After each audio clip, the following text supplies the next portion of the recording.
This podcast has been brought to you by Voyager's World. We are building the most amazing hospitality network. Please visit our website, join us for free, and start participating. Okay, this would be awesome. So we have here Ashot. How do you say your last name, man? Arushanov. Arushanov. Nickname Salvador. Salvador. Yeah. That's because of the Salvador Dali thing, right? Okay. So we have, I'm adding some photos here on this video from, all the walls and the art. I took photographs of everything, and it's awesome. Okay, let's see.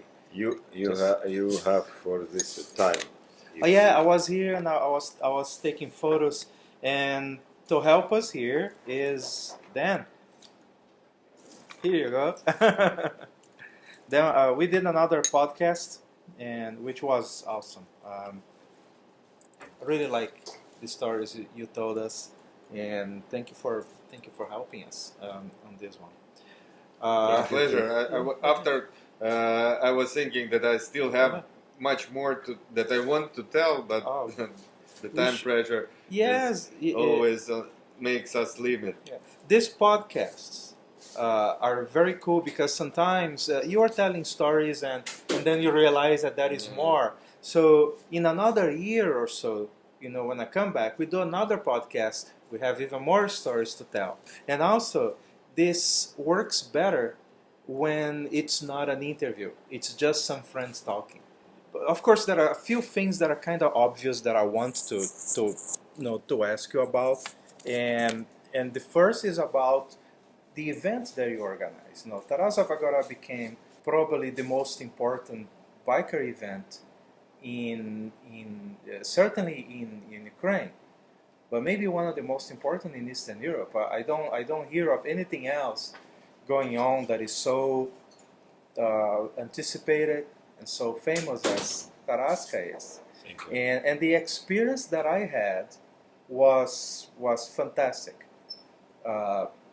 And there are two things that caught my attention. One is that when I got there, my bike broke down. So I didn't have the motorcycle. I was the only guy there without a motorcycle, right? So, but I still had a fantastic time. I made so many friends. I was walking around, and meeting people. But there is a second thing that, and when the bike broke, a bunch of people work on it. They try to fix the bike. People that I didn't know. Some friends that I knew, but also complete strangers. They worked for like 6 hours on the bike trying to figure out what was wrong. But we couldn't fix it. Then the guys at Rock and Roll Garage, they took care of it.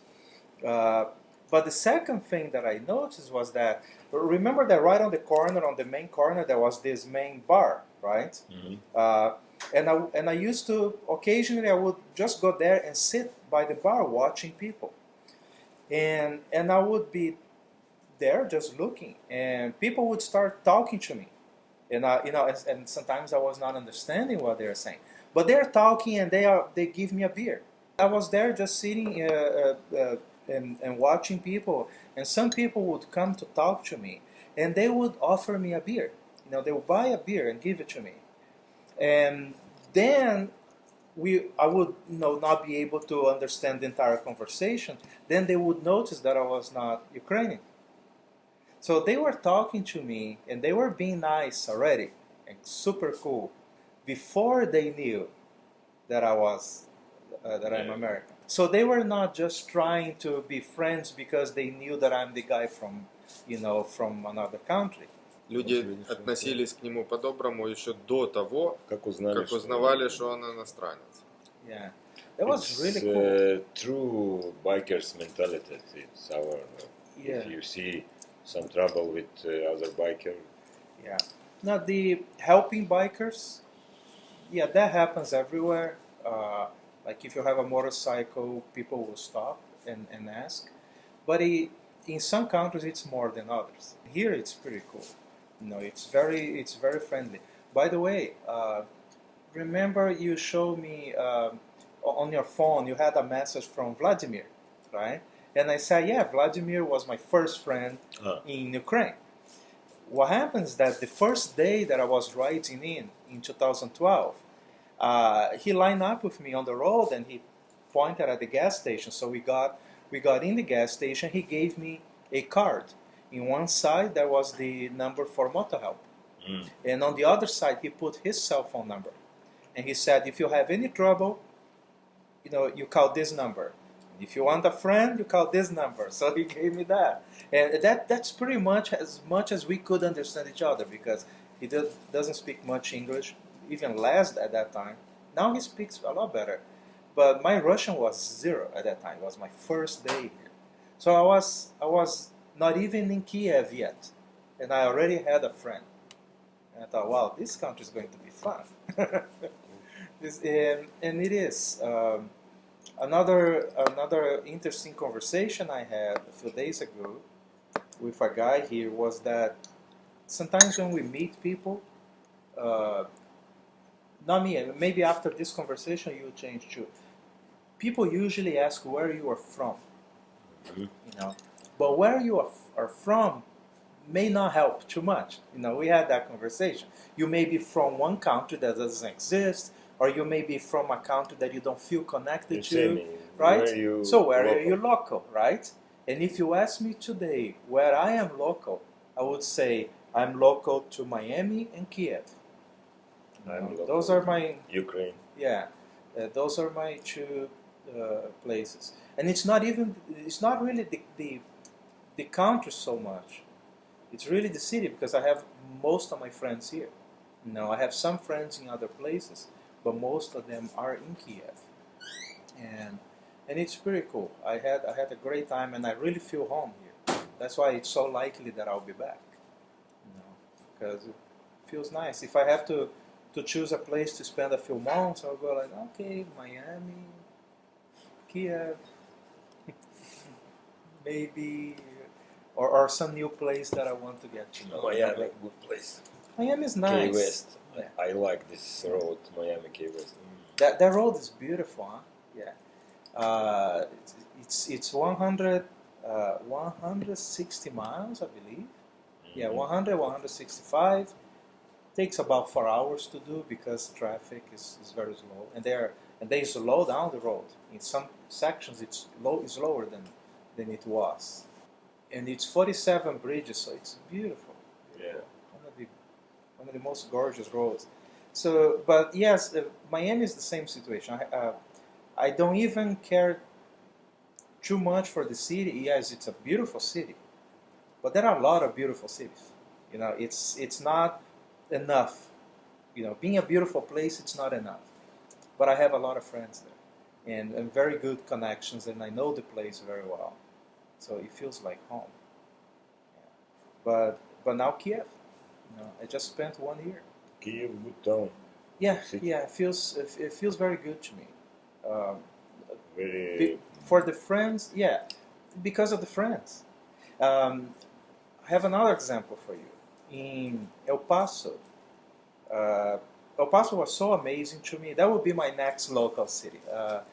In El Paso, I have a lot of friends, and the last time that I was there, someone asked about it, and I said, this is the 4th or 5th time that I am visiting El Paso.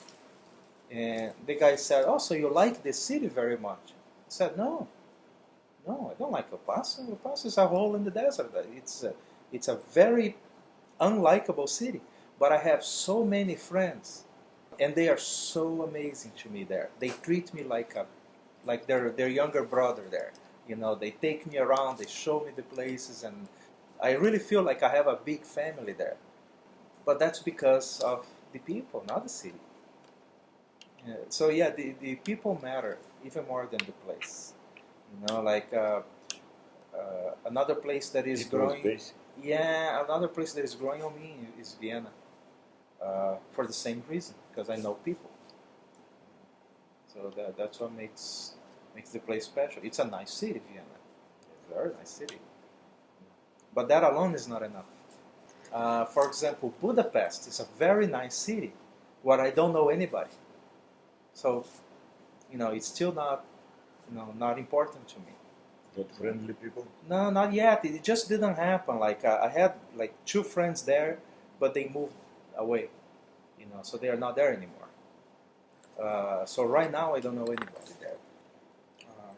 But I'll go. I'll visit. It's nice. I love those baths, with the like those Russian, big bathhouses that they have. I love that. Banya. Yeah, those banya. Banya is good. Yeah, and I like the big ones. I love the big ones with a lot of different pools and a lot of people. And that is one that I visit in Miami very often. That is like that. It has several different saunas, several different like different styles. You have like a Russian one, the Turkish, the aromatherapy, the dry one, the wet one, all those different kinds. And then they have a jacuzzi with ocean water, access to a big swimming pool outside, access to the beach. There is a gym inside. That is like one of those mud bathrooms and massage. One room that you just relax and fall asleep there. Stuff like that. And in the middle, there is a little bar.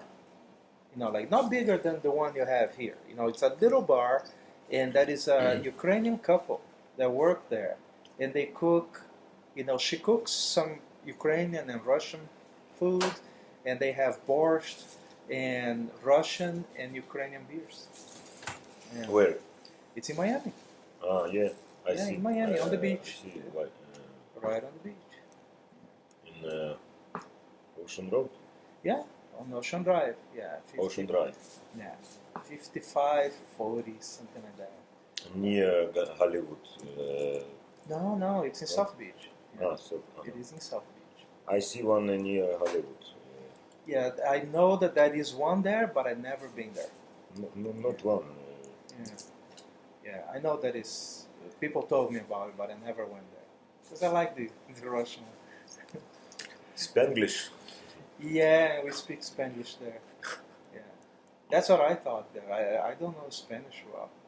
It's just like some mix No of hablo Cuban. español. No, comprendo muy bien. Comprendo todo, pero no hablo muy bien. And I learned like a mix of Cuban with some Argentinian and Uruguayan from the time I used to live in Brazil. There were a lot of Argentinians around. And Spanglish, yeah. That's really like in Ukraine, Russia and Ukrainian. I noticed that two language. Yeah, but I noticed that here, some people speak Russian with Ukrainian pronunciation. Others speak Ukrainian with Russian pronunciation. I cannot understand anything. They don't even understand each other sometimes. All my life I speak in Russia, but now I change and speak Ukrainian. You're preferring Ukrainian only now. And many times people ask me here if I'm going to learn Russian or Ukrainian, right? And I explain to them that, look, I understand that you have an emotional interest in it. I get it. But in my case, I have a practical interest. And the practical use for Ukrainian outside of Ukraine is very little, if any. The only other place that I know that you can speak Ukrainian outside of Ukraine is Miami, because there are a lot of Ukrainians there in one neighborhood. You can speak Ukrainian or Russian there. That's Sunny Isles. But Russian I can use in a lot of places. Russian I can use all over Eastern Europe. In some places they don't like it, but they understand it. And I noticed that when I went to Bulgaria, and once I was trying to buy some stuff, and the lady selling that she didn't know like any English. It was zero, and my Bulgarian is zero. So I asked her in Russian, and I did the stuff in Russian, and she answered me, but she was like, oh, okay, here you go, okay, take here, and she was like almost rude to me, but she understood. What was almost Yeah, she was a little rude, but грубо отвечала. Yeah, but she understood, so it was useful, If you go to a lot of countries, even Northern Africa or New York, in some places, you can still use some Russian. A lot of people that work in aerospace and space technology, they learn Russian as well, because of all the communication between the U.S. and Russia in that field. So people know what now Ukraine with Russia. Yeah. What's not good conversation. Exactly, I know it's annoying here, and to me it's very not Ukraine with Russia, Russia with Ukraine. Yeah. No, and the first time that I was coming here, my friend Alex Krivenko, he was telling me, "Oh, you have to come to Taraska, come to Tarasova Gora." That was 2012, and I was thinking. And you don't was. I didn't, because I arrived here 1 week after Taraska. I couldn't arrive the right time, but I wanted to. But I had to work and do things, so it didn't work. But then now this conflict happened, right? And I was thinking, maybe it's not a good idea, right? A biker event, in Ukraine, there will be a bunch of Russians. But then I talked to him again, and he said, "Don't worry at all. Come over. That would be no issue." And in fact, it was. I didn't even see. Here's how I compare. How many people did you have at Taraska? Do you have any? 6,000. About 6,000. Mm-hmm. Okay, so an event this big in US, that would be like 200 cops there, 200 police officers. Okay. You see in Taraska and like 2 ambulances and riot gear, and they would be ready for a major. We have one ambulance, one rescue. Yeah, and you had like what, six cops there, something like that, right? You had very little. Why? Because nothing happened, and people are drinking vodka. All people is friendly. Exactly. Like a big family. Exactly, and they were drinking vodka. So it's not only vodka, beer. Exactly. So I was imagining. Who's let me raise this camera. Not like alcohol, like me. I don't. Not vodka, not beer. Exactly, but that's the kind of environment that I would think, wow, there would be a lot of fights, right? There was no fight. It was so completely nice.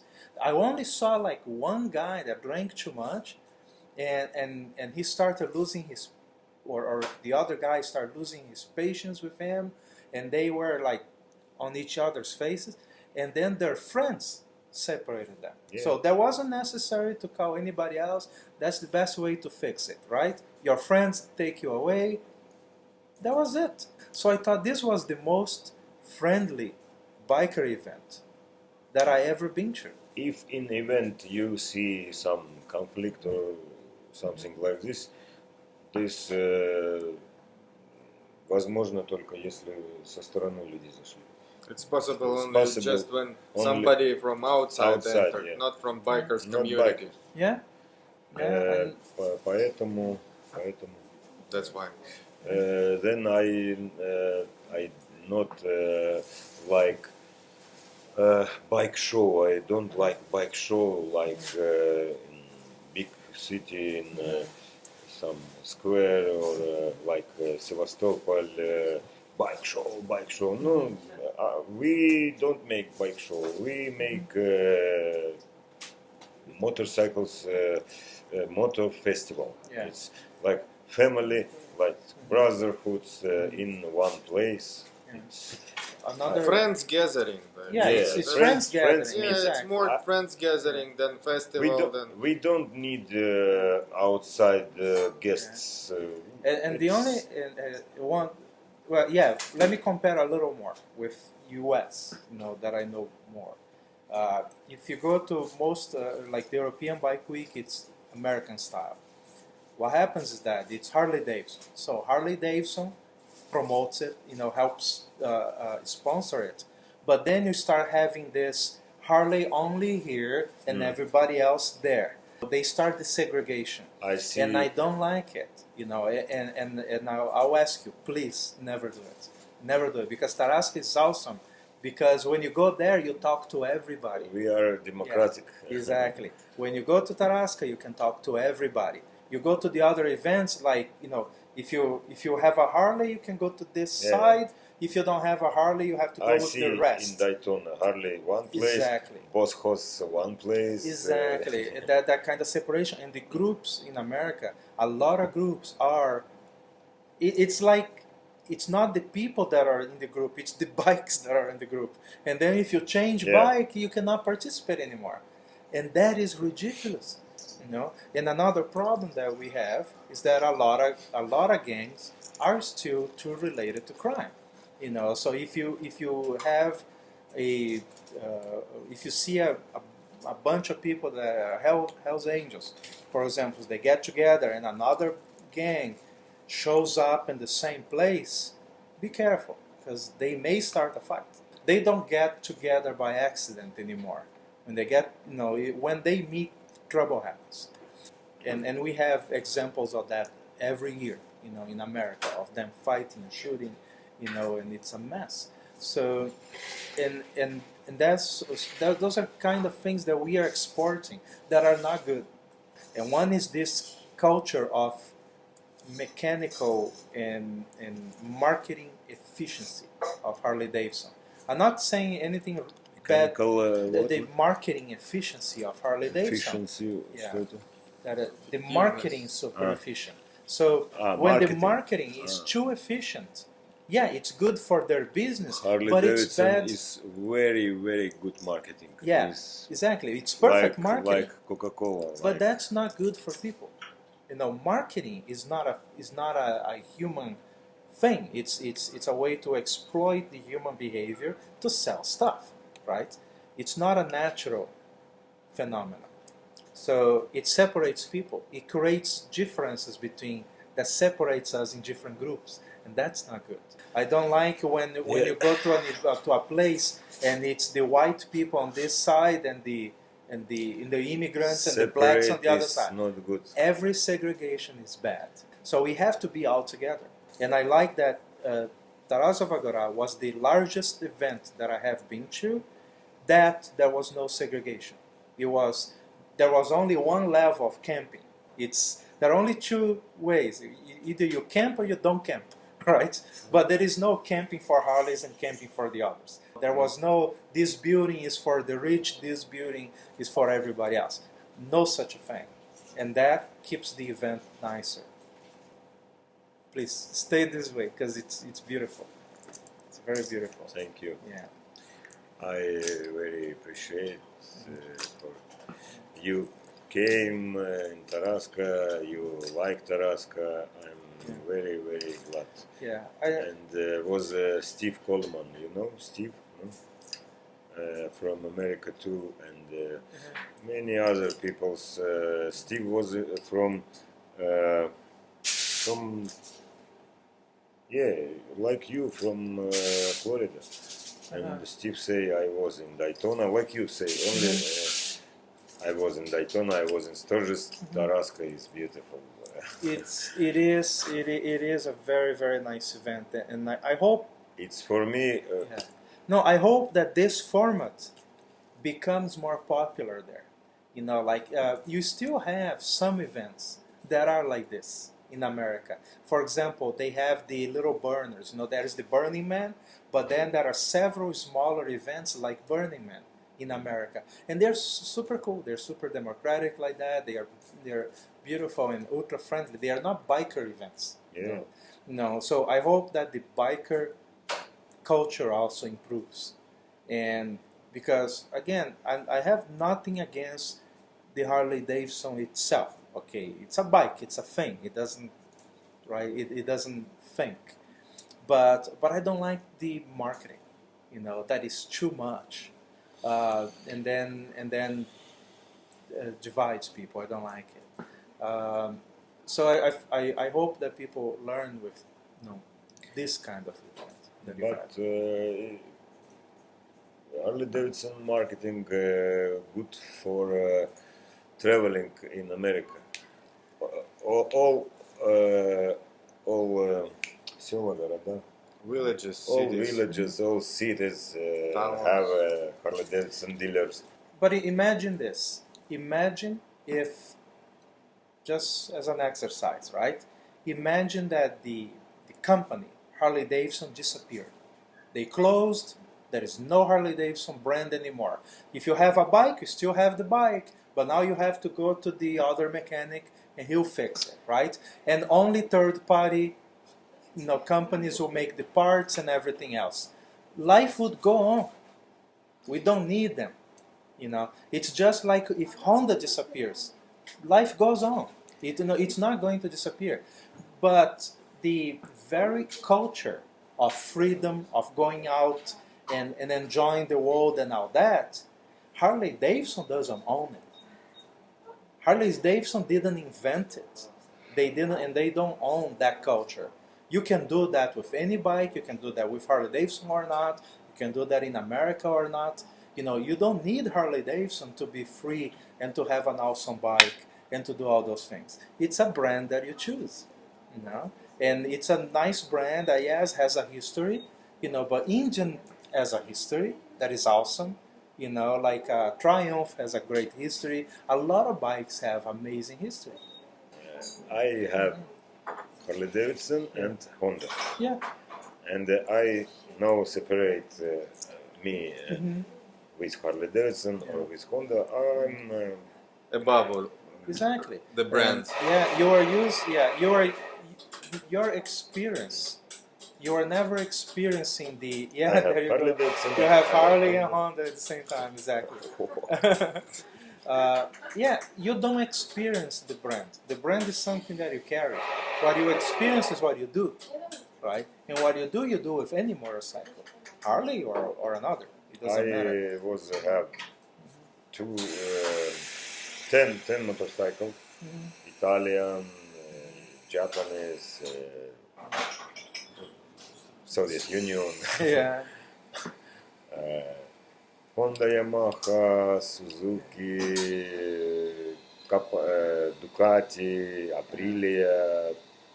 I was have Everything that has the name Harley Davidson or the name BMW costs twice as much. I think that's not nice. ездит на вале и паротинит Harley Davidson. He is asking why are you so negative to Harley Davidson? No, I'm not negative to the bike. The bike is fine, but I don't like the corporate culture. Yeah. Like I don't like the corporate culture of a lot of companies. Because I think that Coca-Cola. It's because selling is fine, having a profit is fine, but when you sacrifice anything Harley for Davidson, like the market. other big corporation, sell not bike but name. Exactly, they are selling the name, and you are buying, and people buy into that culture. They go and they buy the bike, and then they buy, the T-shirt, and then they buy the jacket, then they buy the shampoo Harley Davidson, then they buy the flip-flop Harley Davidson, all kind of bullshit that costs 3 times, So that then becomes silly, But if you are riding, and I did ride a Harley Davidson in Rio. That was awesome, Nice bike, shakes nicely, feels good, It's a good bike, But a lot of bikes are good bikes, so there is nothing bad or wrong. BMW, same thing.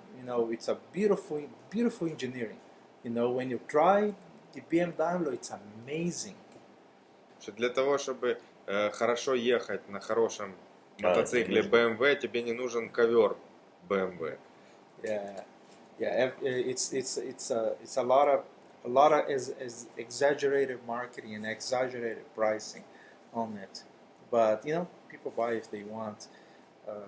You have been to America once or twice? Twice. Twice? Okay. Once I was in Florida, Daytona, Key West, Miami, St. Petersburg, 2 months. So just Florida? Only Florida, yeah, once. But twice I make travel New York, Chicago, LA to Second time. But you did the entire but you did the entire thing 66. by motorcycle? No, From New York? I buy my Ducati in Kiev and with money go to New York. In internet speak with ex-Soviet Union guy from Kiev and guys found for me police Harley Davidson. And I buy this bike in New Jersey and go my dream travel. It is, and I think it's a beautiful. From a little time, I dream make a travel in custom motorcycle on America, and my dream not in custom, but on Harley Davidson. I make my dream true. So you went from New Jersey to Chicago.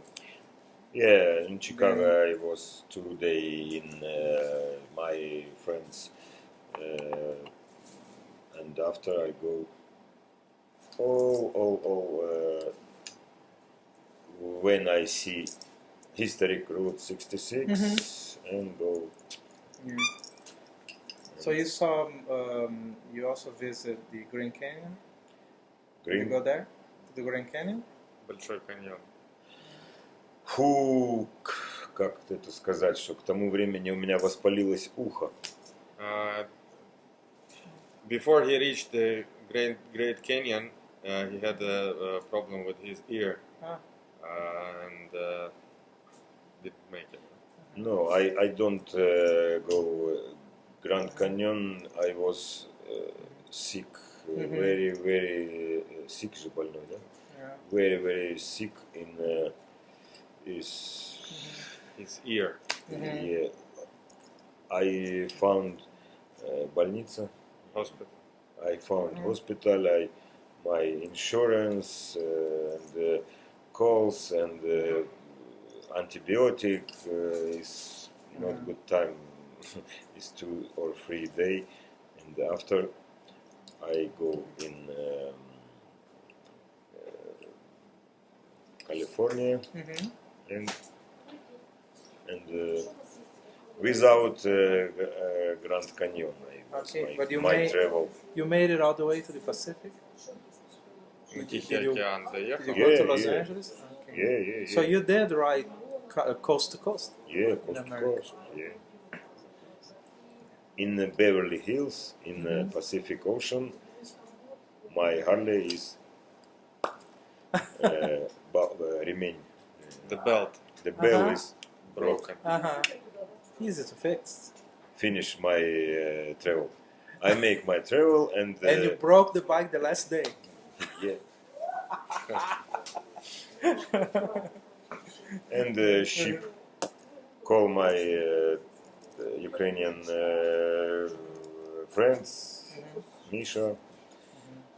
Надо забрать мотоцикл. And guys, my motorcycle in в общем, отгрузили. He shipped his bike to Ukraine. So that bike is here? Yeah. Okay. And now only one bike who makes with driver with me travel coast to coast in Ukraine. One bicycle who make this travel coast to coast now. True, because mine did too. You too. But you not from Ukraine. You bike not live in Ukraine. Yes. But yeah, it's a beautiful trip. Yeah. What did you see there that that you remember the most? Things that you saw in Route 66? Everywhere in America.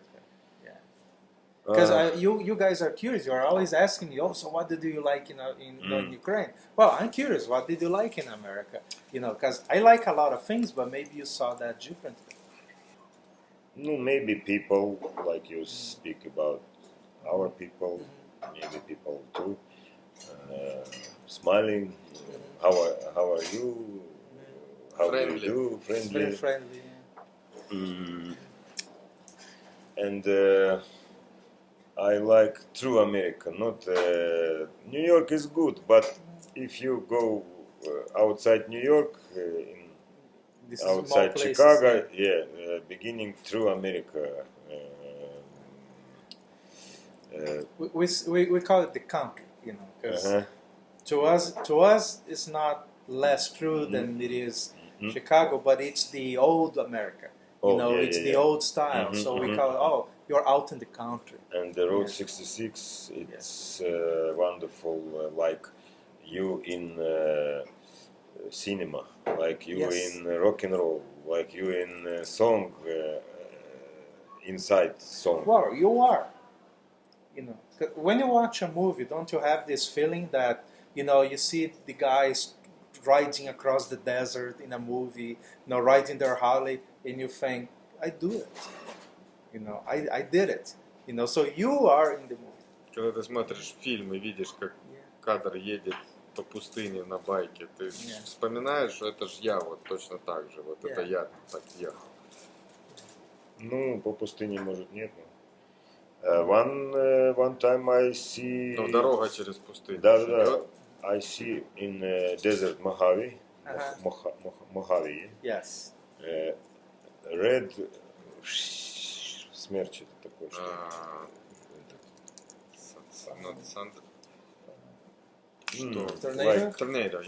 Tornado. I see...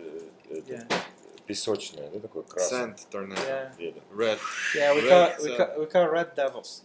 No, there is a name for that. It's dust devils. Yeah, that they are these little tornadoes. Little. Yes. I saw that a lot in the desert. And America is different. All different.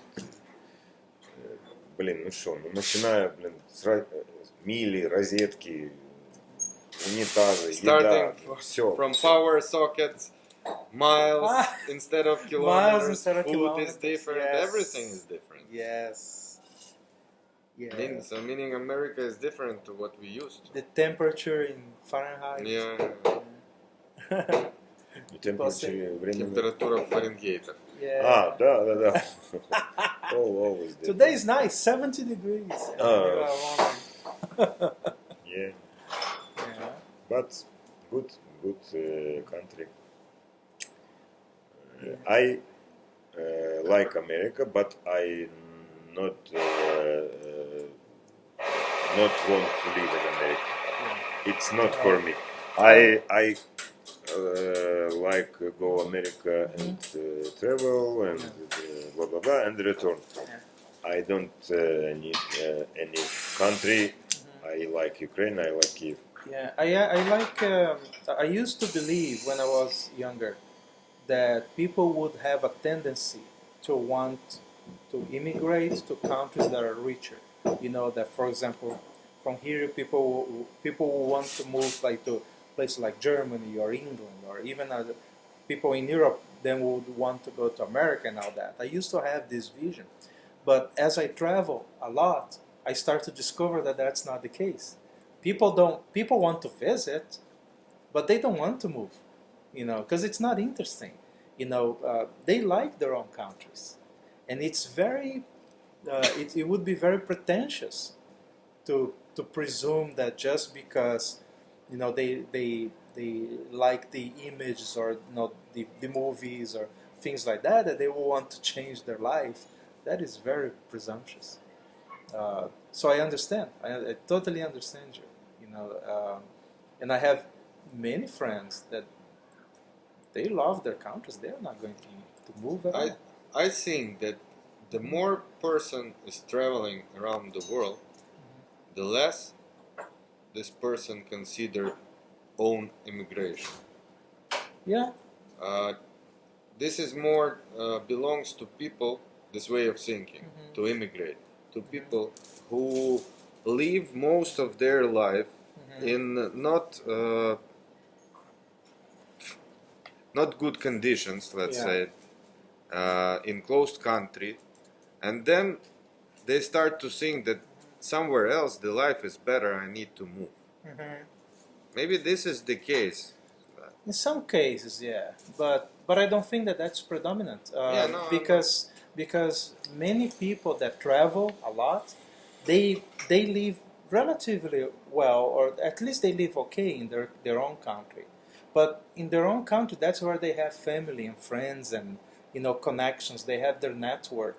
Everything is there in their own country. So if they move, they understand that if they move, they are going to have to start all over again, and that's not a good idea.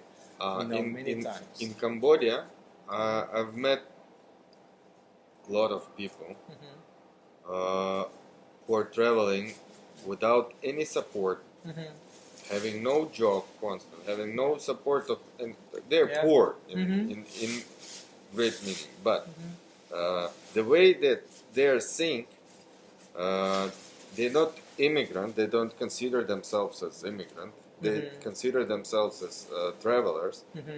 They always changing place one after another, considering where they will move next. They're not thinking to live constantly in one country to get, even if they would be offered constant job, constant, let's say, welfare package. You have job, you have house, you have food, you have family. Live here. Still not interesting, It's not interesting. Interesting to travel, to see new people, to meet new people, to see new countries, to see new sites, and that's interesting life. Just nothing else. Interesting life. 2 words. Yeah. Funny, the job thing happened to me. Like in every country, not just in America, that of course a lot of people know me and they offer me things to do sometimes. But when I was in Bulgaria in 2014, I got offered a job there. There was actually, for Bulgarian standards, it was a very well-paid job, and it was something that I know how to do. But I still thought, I'm not going to stop traveling. No, not now. And then, here in Ukraine, I got offered a job that would also, I would have to stay here then all the time. I thought, no, not interested. Not interested in staying anywhere. Yeah, I 2 or 3 day one place, and I. And I don't like go with navigator. I don't like navigator. You don't like the GPS? GPS, no.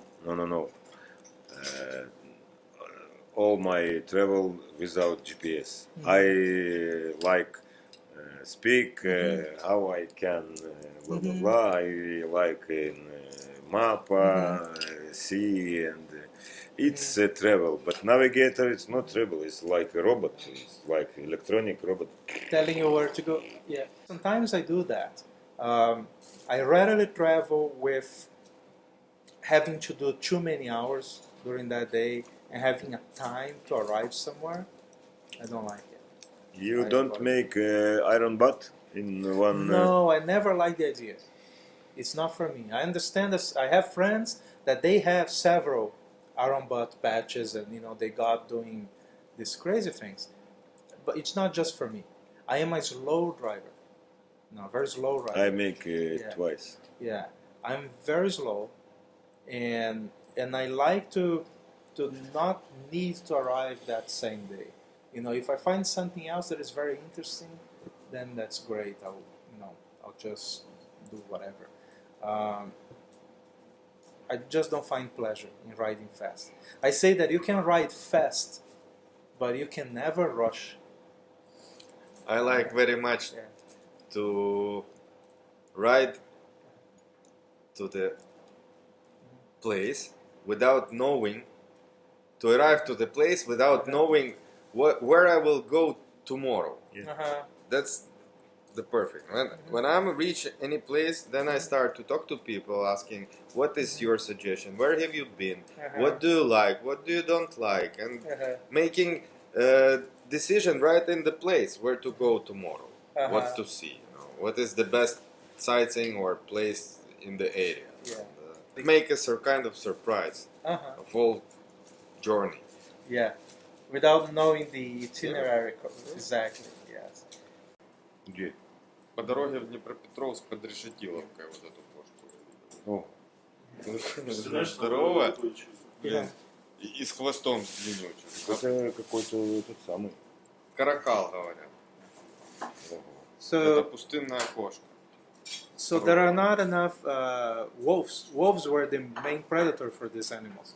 So there are not enough wolves, and and not enough people are hunting them, either because there is no interest or because it's illegal hunting in some places.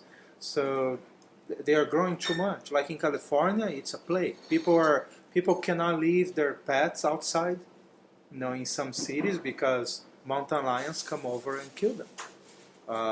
And imagine if you cannot leave a dog outside, you definitely don't leave your kid outside, right? Because a mountain lion can totally take it. And deer, in some places, the deer are just way too many. So they have to hunt more now, and they are changing the licenses for that. Ну, когда такие коты живут в твоей округе, ты не можешь оставить ни собак, ни домашних животных, ничего, не говоря уже о том, чтобы думать о детях, которые там гуляют, играют на улице, да, ты уже спокойно не живешь, когда такие кошки живут рядом. You see, I say I speak only Ukrainian, but It's hard to avoid. Russian. Yeah, it's hard to avoid. It was great. It's Two hard.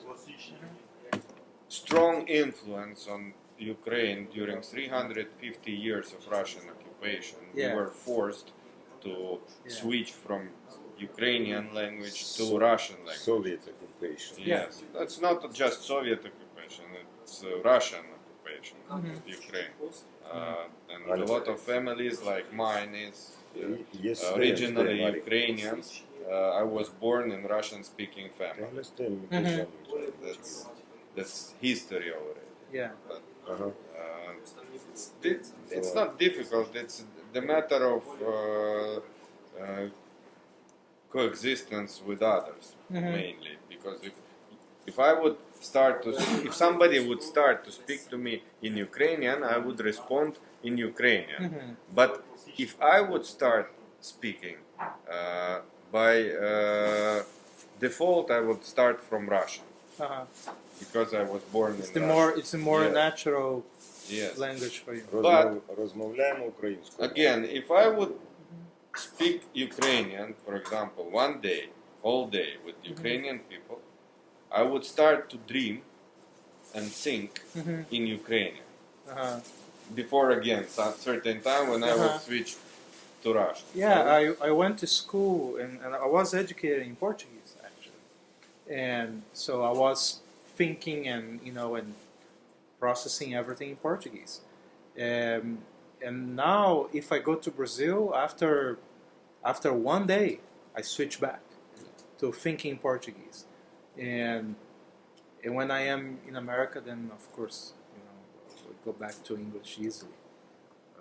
But I understand what you mean, because me too. I have two languages that are equally strong in me.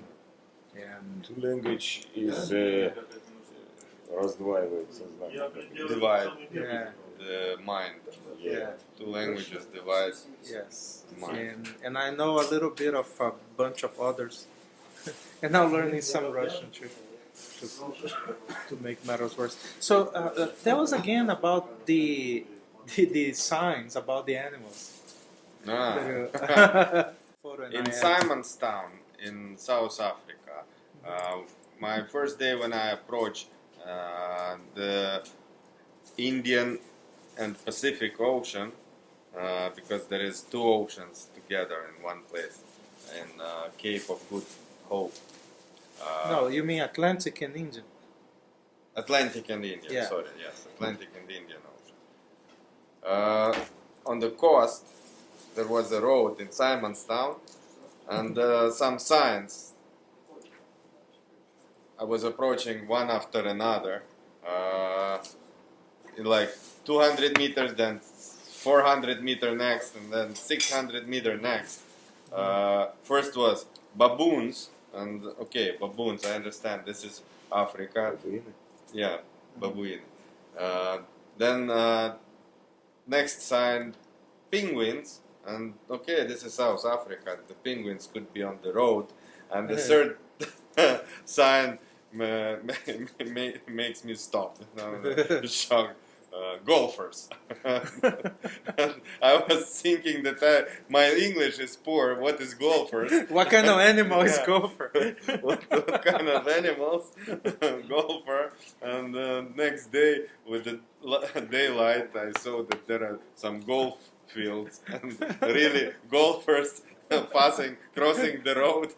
Yeah, with their little carts. And also more important that they hit the balls, and balls can fly and hit you with the balls. Yeah, I have a few years I used to live in New Hampshire, and next to my city there was this major golf club, and it was on both sides of the road, and we heard that the news once that a car got hit. The guy was driving by and boom, it's a shot. Yeah. You know, that ball in high speed went through the windshield. Kill. Yeah, it can kill someone. But it was funnier when there is a little city called I think it's I'm not going to try to say the name of the city, but it's not far from Salem, New Hampshire. There is this farm where their main thing is pumpkins. So they make huge pumpkins. Yeah. And when it comes Halloween, they make a huge sale of pumpkins. But there are always these few pumpkins that are too ugly, or they are not round and beautiful. They are heavy, they are big, but they are ugly. So they collect all these pumpkins, and they made this. This guy went to Europe, and he discovered the plans for this. It's like what's the name of it? Like a catapult, So he built a full-size catapult from the design that is from the Middle Ages, right? So he built the catapult, and then he put that on his farm. He built a castle like 300 meters away, and they put the pumpkin in, and they throw the pumpkin at the castle. And hundreds of people come in every day to watch the flying pumpkins. But they put a guy on the road to stop traffic. Because imagine, how do you tell your insurance company that your car got destroyed by a flying pumpkin, right? Как объяснить страховой компании, что твоя машина была изувечена летающей тыквой? That would be funny to explain.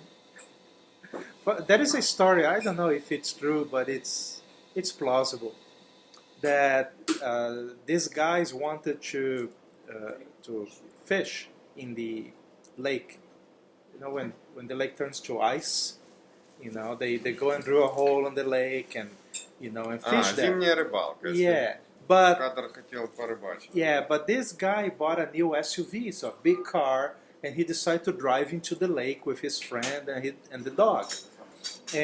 But the ice was very thick, so they decided, instead of cutting through the ice, let's just throw a dynamite, and it will break the ice for us. So they stopped the car, and the guy lit up a dynamite and threw it on the lake. Standing on the ice. Yeah, they park on the ice, and they threw a dynamite. But the dog is a golden retriever. He retrieves. So the dog ran and caught the dynamite, and then ran back. Then they freak out. The dog is bringing the dynamite back. So they got the shotgun and start shooting the dog. But then the dog freak out. They are shooting at me, and he decided to hide. Where's the only place to hide? In the car. Under the car. So, So, how do you explain to the insurance company that your car, new car, is at the bottom of the lake, half exploded with a dog under it? They want to dynamite. You see people doing things that they're not taking care of anything, so they don't care. So they hunt, like they overhunt or overfish one species, and then another species grows out of control, like mountain lions now, or like bear in some places. Bear is becoming a problem. Deer for sure. In Chernobyl area, bear returned. Yeah.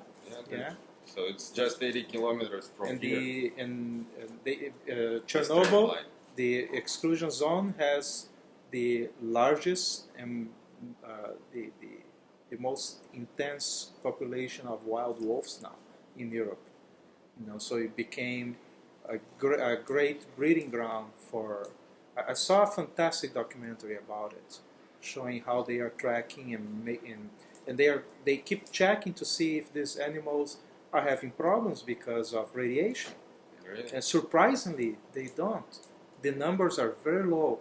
The animals that had more problems were the wild pigs in the beginning, but then they shot them all. So they eliminated all the wild pigs. And then when the wolves came in, they are okay. They are reproducing. The offspring are okay. They are growing in normal sizes and all that. The one thing that is funny and weird are the catfish. The catfish is there is this lake right next to Chernobyl, right? Like 1 mile away. So exactly in the territory of station. It's right there, and cooling lake. Yeah, and the catfish, and they are healthy. They check it, like the catfish are okay, but catfish naturally always grows. It's not like in most species they grow up to a certain age and then they stop, right? No, catfish keeps growing. So because nobody's fishing there for 30 years, there are catfish that are about 3 meters long now. They are getting huge. Yeah. And nobody knows where it's going to stop because apparently they will always grow. So now it's a really weird situation where the catfish are healthy, they are natural, but they are in a highly radioactive area. So if you cannot use them for anything else, and they test, for example, if an animal gets a fish from the pond and eats and drops the bones, right? And they check the bones for radiation. You cannot even touch it. It's like ultra radioactive. Because all radioactive materials that were spread into the water now lying on the bottom of those rivers, on lakes. The vegetation, and the fish eat that. Yes, and fish and anything that is on the ground you cannot collect, without testing, without knowing. I really want to visit Chernobyl, and I'm here for a year, and I decided to not do that yet because I don't want to go on a tour bus. To me, it doesn't make sense. I'm not going to see anything from the tour bus that I cannot see on YouTube, right? What I want to do is I want to go and meet the scientists that live there, the guys that are working on those in construction, that are working on monitoring animals. I want to talk to people that know, but I want to talk to people that live there, that they are working on the science of it. They will be very interesting. Let me tell you one story that happens to my family, exactly to my father, concerning visiting Chernobyl. After this, I'm stopping every friend, every person whom I know. I'm trying to stop to visit Chernobyl, especially with the sightseeing purposes. I understand, when people do some job visiting, but when people think to go just for fun there, it doesn't worth risking your life and your health, for sure. My father had a business trip to Chernobyl, certain time very often, let's say. And one day there was a windy weather, and he visited, and he pulled his jacket up because it was windy and cold. And then he put it down, and then he put this jacket in his office, changing it after working hours, going home and coming back, wearing it in his office. So he used this jacket for a certain period of time. Maybe with others it took, let's say, 1 year. Yeah, okay. And then he had a surgery, replacing part of his blood. The blood is moving through what? The arteries? Yes, arteries, exactly. And the doctor, after the surgery, showed him this piece, and the question was, did you ever had contact with the highly radioactive materials? But he did not work. The only experience was that. And later on, he understood that this happens because of small piece of dust that came under his he collected. Yeah. So he collected soil on his jacket. Yeah, and he was just wearing one it maybe around him. small little microscopic piece that influenced him that badly that it was the same as military case. You know, when somebody wants to, it's very strong radiation. No, So I believe you, but when you enter there, you came out. You can breathe it in. So you just breathe it in. You can eat with something here. So when it's windy or the small piece of dust can influence can harm your health very bad. Yeah. That's why I know there is the risk. You know, there must be a reason to go there. What I mean, I must be a reason to go. Not for size. I'm curious enough that I still want to go, but I don't want to do the tourist thing. I want to visit. There are cities that are right there. People that were relocated from Chernobyl and Pripyat, they are living in a city that is not far. You know, so I want to go and visit and talk to people. You know, hear their stories. I want to hear about their families. They are living there for 30 years. You know. And there are people that go to work there to deal with the wolves, for example. I want to talk to those guys that are tracking the animals, you know, people that are taking care of security, people that understand how, because those people are there for like 30 years, you know. So they know it very well. That I would find it interesting. Taking a bus just to take a look at a fucking park and some empty buildings, I don't care. You know, I don't find it interesting at all. You know, it may be interesting. Like, if I never saw an abandoned city, maybe I would be fascinated with the idea. Oh, it's a city that now nature is taking over, right? But I saw abandoned cities in America. You know, that are plenty. Yeah, in America I saw it. You know, that the nature is growing over the city. You know, there are little towns that were abandoned, you know, and they people that lost. At least you should understand that this can happen. Yeah, I know. Because nobody tell tourists that this can happen to them. Yeah, this happens. Yeah, and because I don't, I believe I understand that is a little risk related to that. There is a little risk related to a lot of things that we do. Yeah, but unfortunately, some of them we this choose. happens to my father. Yes, I know. It sucks. And we live lives that already contain a lot of risk. I have my own experience since 1990. I was in a group working in Chernobyl area. It was not Chernobyl, but it was 30 kilometers zone of Chernobyl. And in a hotel, when I finished my job, I returned to hotel and I was sitting on the chair near the entrance of the hotel and waiting for keys from my room. And suddenly the group of dosimetrists, group of people who measuring at that time there were a lot of such groups working in Chernobyl area measuring radiation, mapping it. Mapping it and all that. So the group of 3 was passing by me, and I was sitting just waiting. Suddenly one decided, I hear the noise of his steps returning back, and he said, please stand up. I stood up. Said, okay, sit down. I said, why are you asking? Because if you would sit on this place yesterday, there was a dust under this chair. It would be enough for you for hospital.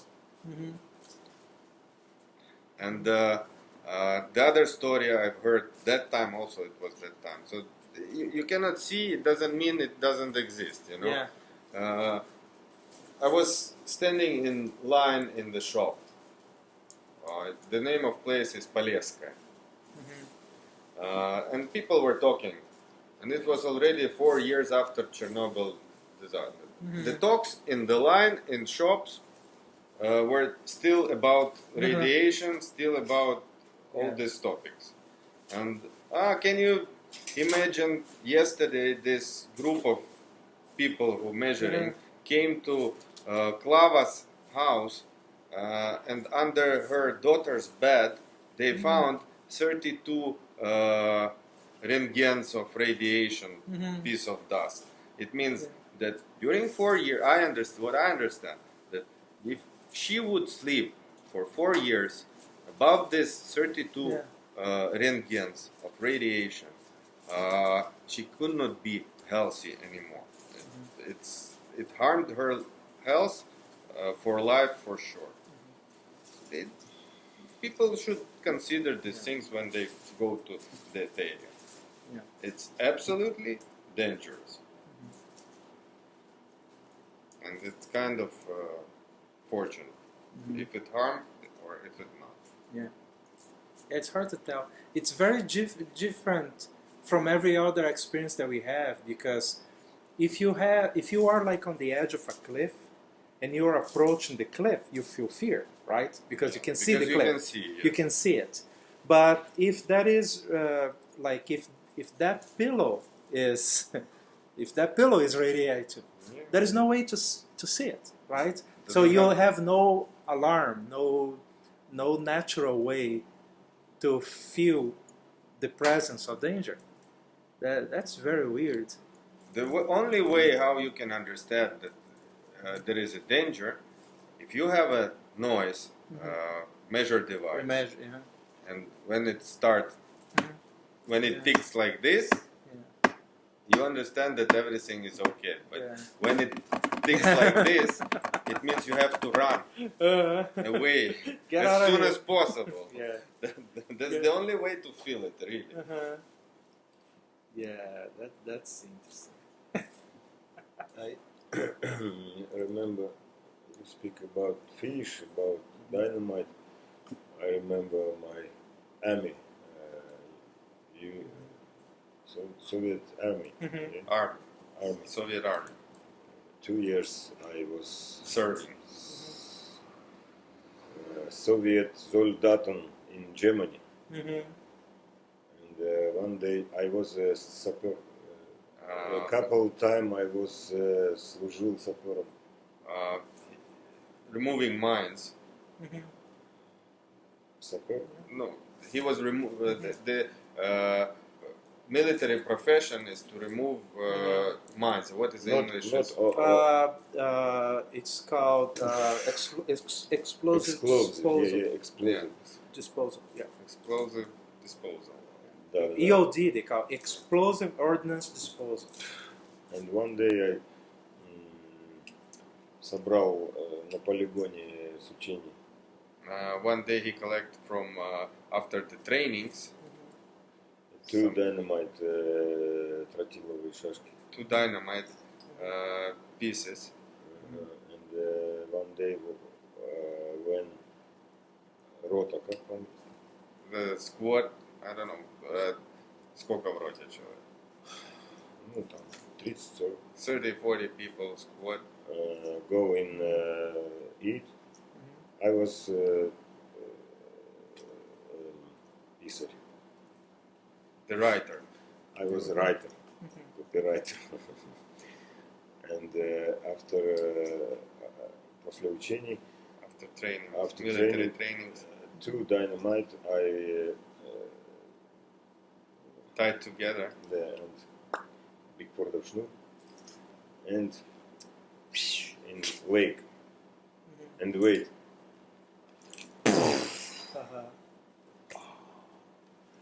All fish is it's not good.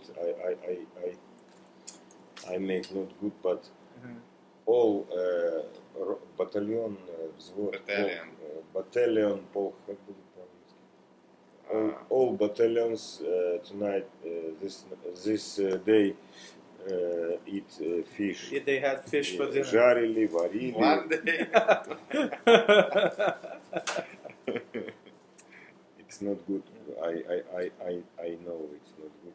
I don't. Look, I am a carnivore. I eat meat, right? So I understand that every day something has to die for me to live.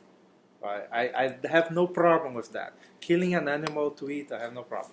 The only problem that I have is when people do that in a way that is indiscriminate, that they kill other things that are not involved in that game, right? So if you throw a dynamite, you're not killing just the fish that you're eating. You're killing everything else that is there.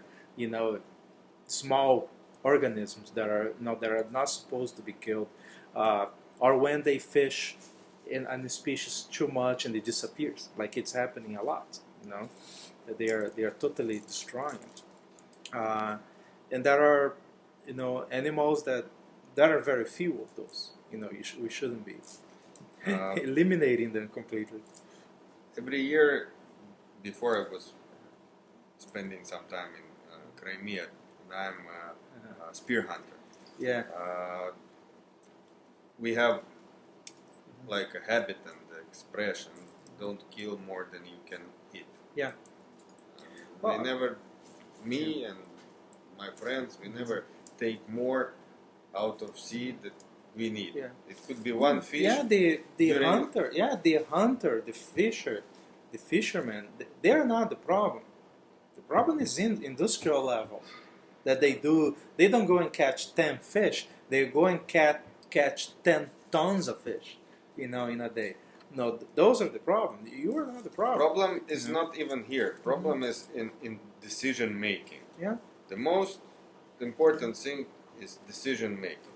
If I make my decision not to hunt more than one fish, that means that I spread certain energy around myself. Yeah. But if somebody decides to kill 100,000 of fish by net or whatever, this is his decision and he takes this responsibility. And there is a lot of that. I like the rules of hunting. I didn't hunt much in my life, but I like the rules. You know, like everything, if you hit an animal, you have to kill it. You know, you cannot just hurt an animal and let it go. So if you choose to shoot an animal, you have to shoot to kill, and you have to do it fast. And the other thing is that you have to take it. You cannot leave it there. You know, so if you are hunting a deer, now you are going to take that deer with you. So and then you process and you can give it to someone, or you can process and you eat it. You know, and Then whatever you do, there are rules. Waste it. You cannot waste. You have to take it, and it has to become dinner. You know, so to you or to someone else, but you have to use it. Same, and that's why people, when they go out on these hunting parties in America, that they want to get a big animal. Now they need support. They need a pickup truck to bring it back, because they will have to go and collect an animal that weighs like half a ton. You know, it's a big animal. They will have to deal with it. You know? So it requires planning. And I think that is a certain beauty, that it can be done in a way that is elegant and in a way that respects the animal. You know, you're not treating that as a product. You are treating that as a living being that you respect and you hunt, and it becomes food. good for you. It's very natural, very nice. To respect your prey. You have to respect that, yeah, because it has to. You have to understand that it's a living thing. So if something that is alive, it has to be treated with a certain level of respect. You know, the problem is when you grow 10,000 chickens inside a barn and they never see the light of day, you know, and you treat them as a thing, you know, so you don't care if they are healthy, if they are miserable, you know, if their food is poisonous or not. You don't care about anything. You know, companies tend to do that. And now you're not treating those chickens as a live animal. A chicken is just a number. That's where a lot of problems happen. You know, if you're willing to treat animals with such disrespect, you're probably going to also treat people with disrespect. You're going to treat foreigners with disrespect, right? The way we do one thing is the way we do everything. So imagine a person that is a careful hunter, that is a respectful hunter, you know, that understands that everything alive deserves respect. And you tell him, oh, you need to hate those people from the other country. Just because they are from the other country, he will go like, hey, wait a minute. No, maybe not. You know? And that's the problem with this disconnect, in my opinion, that people have with everything else that is alive or not. They tend to think of everything else as separate from them. It's easy to hate or to fight people if you don't think that we are all together. You know, if you think of them as something else, you know, then it's easier to shoot them. It's easier to wage war. But when you see them as your brother, you think twice. You resist the urge. You know, and we have bad experience with this word, brother. Now this is. It means something different. Yes, because in our understanding, we had a big brother before. In that sense, yeah. We use that experience. And now this big brother is we use that expression too. Our territory. Yes, exactly. We use that expression too. Yeah, we use that expression in America too. Big brother, we don't like it. No, but what I mean is, if you look at other people as your equal, right? You're equal. You will resist the intention of hurting anybody. But the politician is so far from it. He's so disconnected. He's thinking about numbers, right? He's thinking about other things. And then he can take decisions like that are really wrong, you know, and you end up with the mess that we have. But I don't think that if you really left to each person, you know, if it depended on their own drive to go and hurt other people, it wouldn't happen. It wouldn't happen. It needs this external reinforcement, and that is sad. So I don't get nearly as emotionally involved in this situation that you have with Russia, because I'm foreigner. It's not part of my life. But what I feel is a sadness. It's like not a sadness. It's a feeling of that time and people and resources are just being wasted. It's like when you burn money, right? But instead of money, you're burning people, right? It's just wasting people on both sides. You know, I understand that politically one country may be the aggressor, you know, but the entire thing is a waste. Fucking Putin. Yeah, and then it's just this feeling of, wow, you know, all these people could be doing things that are better. All this money that you have to waste on this could be done in things that are positive, you know, all that effort. It's like I went to that thing they have around the motherland statue. They have some tanks, right? And I was looking at one of those tanks and I was thinking, this is some amazing engineering here. You know, this it's an impressive machine. It's an amazing machine. And then I think, and look at how this engineering is being wasted, right? It's a waste of talent, if you think of it. Have you ever been to one of these military shows? They have these airplanes, right? I go and I look at those airplanes and I go like, wow, this machine is amazing. Why make it, right? It's a waste of good engineering, in science and mathematics, and the talent necessary to build those things is incredible. And it's all wasted. When somebody is building it, he considers this as a protective weapon to protect something.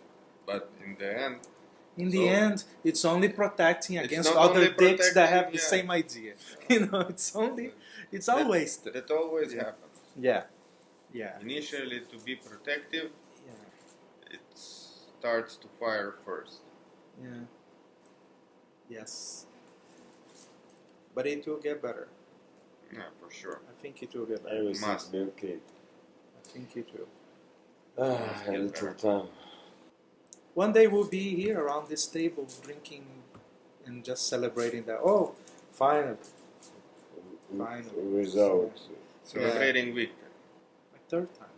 We are glad that you came here, and it's a pleasure to know you. Yeah, fourth time here actually. I came here in 2012, then I left my motorcycle here. The intention was to be back in 2013, but that didn't happen. So my bike was here for 2 years. And in 2014, no. So in 2012 I came here twice, because I came here the first time for a week, and I like it. So I thought, I'll go back and then I'll leave the bike, right? So I did that and I flew home. But in 2013 I didn't come here. Then in 2014 I came here. Remember that Alex and Mila were leaving, and all the bikers got together in Contractova. I was there, yeah. That's the first time that we met. So I came here and I left Ukraine. And at the border, they said, no, your bike has been here for 2 years. That's wrong. The rule here says that you can stay for up to a year without importing the bike. I said, yeah, but I'm not a resident. I didn't import to register here because I never lived here. And I can't import to sell it to anybody because I didn't sell it. It's still mine. And then they start looking at the rules, and then I had to go in one of their offices, and this officer was looking through it. He said, but you have to import if you sell the bike. But I didn't sell it. But you have to register to come. No, you come in, you have to register. Yeah, but I'm on the way out. And she was having such a hard time. And then at some point she called the others and said, just tell him to get the fuck out of here. She said, tell him to go. And they didn't do anything. And then now 2015 came again. But I'm leaving before 1 year. Don't want to have that discussion twice. Next year was a anniversary, Tarasova Gora, 15 years. It was and really fun. Welcome all bikers in Ukraine, in Tarasova Gora, in Kiev. Call me and read me. Write us. Yes, this is something that I like to tell people in America. I tell them, stop watching TV. Everybody if you're curious about a country, you need to ask people that go there. And read about it from several sources. Not just from one place. Read about it in many different places and talk to people that go there. And then you will be a little closer to reality. And when you go there, you will discover that people are friendly everywhere. The governments can be dicks, or like the border can be pretty tough, or dealing with their bureaucracy can be bad. But the people are cool, no matter where you go. Here is such a clear case. I was when I told, I post on Facebook, what I'm going to do, and I told that I was coming here, there were people saying, you're going to a country at war. And I said, I would respond, are you aware that you're sending me this message from America? America's always at war, but they say, yeah, but the war is in their territory. I say, yeah, okay, I understand that, but it's 300 miles away, not going to Kiev because there is a war on the border. It's more or less like not going to Miami because there's a war in Texas. All right, it's not near, and and I think that until they start bombing close to me, I'm not going to to change my plans. And once again about Russia, I'm very glad. No, this is all right.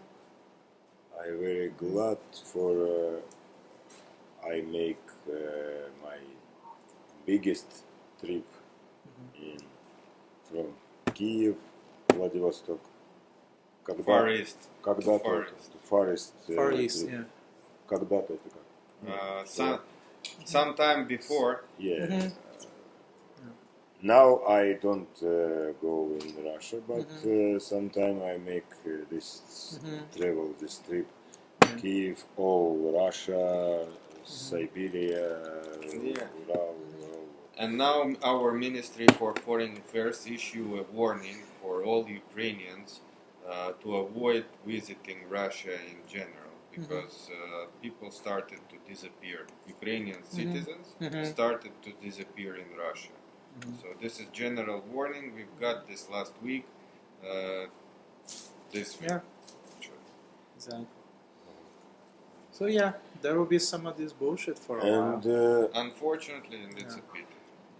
But what I'm telling Americans is this: Ukraine is freaking awesome. So just come over. And we have the most friendly bikers community in Europe, at least for sure.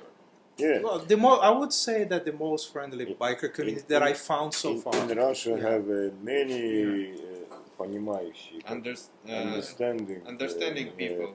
Bikers who приезжают, who come here, who come in Ukraine quite often in my festival. But this fucking conflict is уменьшилось. Reduced Reduced our contact. Yeah, but in Tarasova Gora have from Russia too normal I guys. saw a bunch of Russians there, a bunch of Russian bikes too, and it was super friendly.